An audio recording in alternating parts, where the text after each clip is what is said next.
தாய் தமிழ் உறவுகளுக்கு வணக்கம். அமைச்சர் மனோ தங்கராஜ் பதவி நீக்கம் 2024 என்ற தலைப்பில் இந்த காணொலியை காண்கிறோம். அமைச்சர் மனோ தங்கராஜ் ஆரம்பத்தில் ஜனதா தளம் கட்சியில் இருந்தார். 96ஆம் ஆண்டு நடைபெற்ற உள்ளாட்சி தேர்தலில் வெற்றி பெற்று கன்னியாகுமரி மாவட்ட பஞ்சாயத்து தலைவராக பதவியேற்றார். 10 ஆண்டு காலம் இந்த பதவியில் இருந்தார்.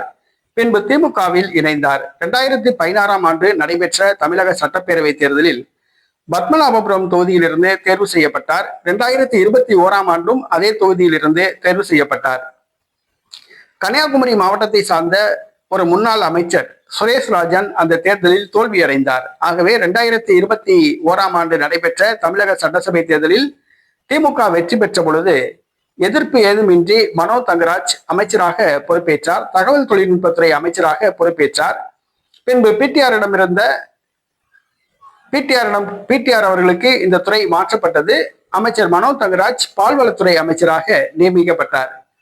அமைச்சர் மனோ தங்கராஜ் அவர்களுக்கு கன்னியாகுமரி மாவட்டத்தில் லோக்கல் பாலிடிக்ஸ், உள்ளூர் அரசியல்வாதிகளே அவருக்கு வேட்டு வைத்தனர். அவரை பற்றி இல்லாததும் பொல்லாததுமாக தலைமைக்கு அனுப்பினர். இறுதியில் அமைச்சர் மனோ தங்கராஜ் மீது அதிருப்தியுற்ற மு.க.ஸ்டாலின் 2024ஆம் ஆண்டு செப்டம்பர் மாதம் அவரை பதவியிலிருந்து நீக்கினார். அமைச்சர் மனோ தங்கராஜ் MA இங்கிலீஷ் லிட்டரேச்சர் படித்தவர். மனைவியை பிரிந்து வாழ்கிறார். இவர் அமைச்சர் பதவியிலிருந்து 2024ஆம் ஆண்டு செப்டம்பர் மாதம் நீக்கப்பட்டார்.